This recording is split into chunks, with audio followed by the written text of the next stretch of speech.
Paco's level of empathy was an example for all of us to follow.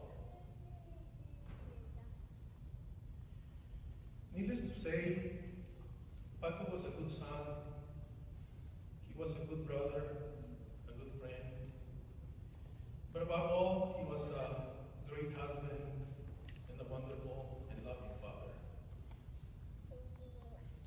His two sons, Francisco and Teobaldo, were the people of Paco's eyes. Perhaps the greatest tragedy is that Paco's untimely demise and passing is that his two sons were robbed of the opportunity of growing up with such a wonderful father.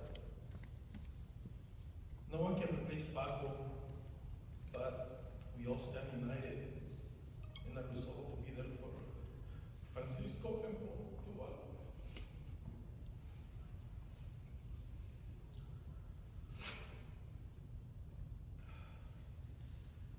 Paco's premature passing is incomprehensible, and we are at a loss to explain it. Why him? Why so young?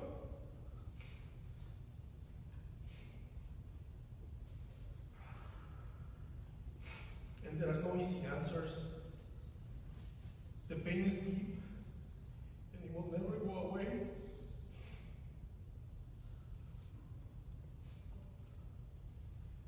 We will mourn Paco's passing for the rest of our lives. But that's not what Paco would have wanted us to do.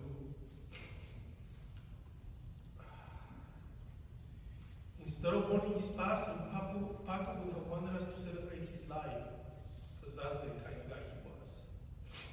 And we owe him to do just that. With that in mind, I want to invite all of you over the next few days to remember the moments you had with him and to cherish those moments forever.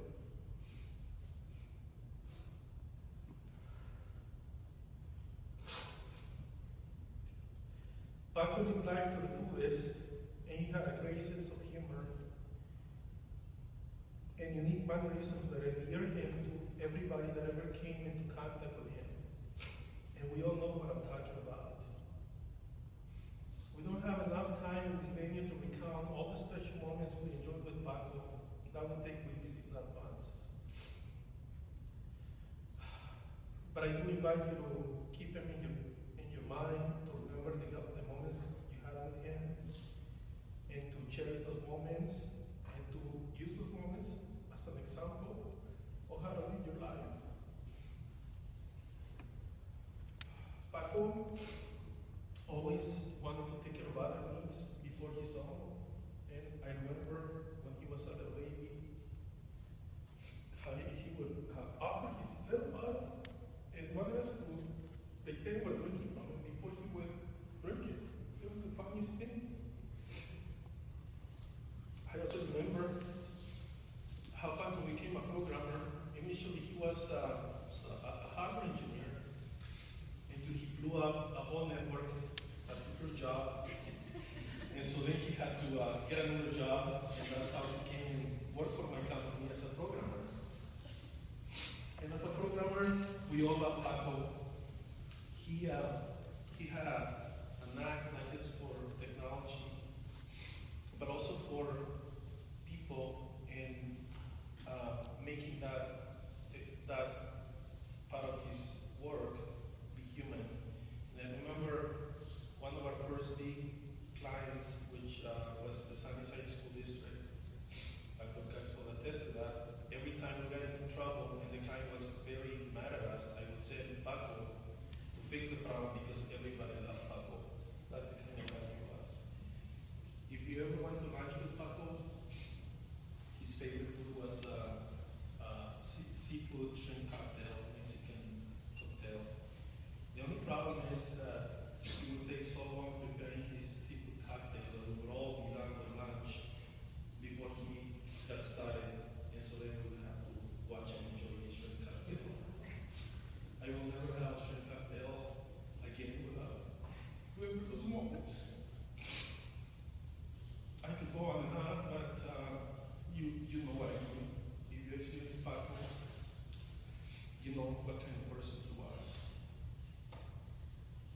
Paco was also a fighter to the end.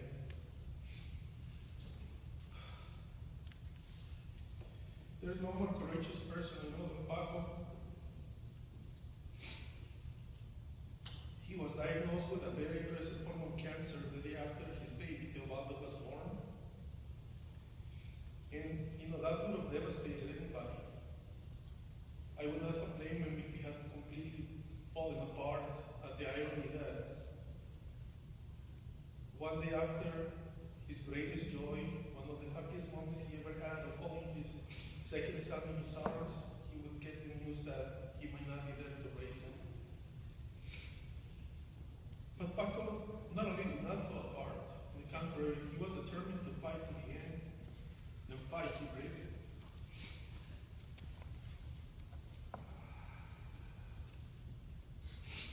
During his battle with cancer, he had many ups and many downs. And at one point, he had defeated cancer and he went in remission. He never gave up. But when he came back in a very aggressive form, even after he got the tragic news that it was terminal and that he would go home on hospice, he never lost faith. When we got him from the hospital to the house, we stopped for lunch and he was in good spirits and he didn't show any signs of despair. He remained cool and collected as many people visited during these last 2 weeks. And to his last day, he was more worried about being a good host to those that came to see him and then his own imminent demise. He was just an amazing person. Paco's a hero.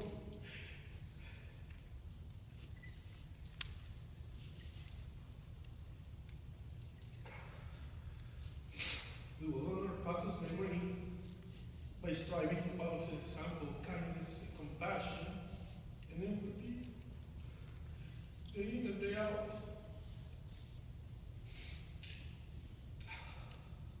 Paco may be gone from this world, but he will forever live in our hearts. And he will be remembered as the kind and gentle soul that he was. May Paco rest in peace.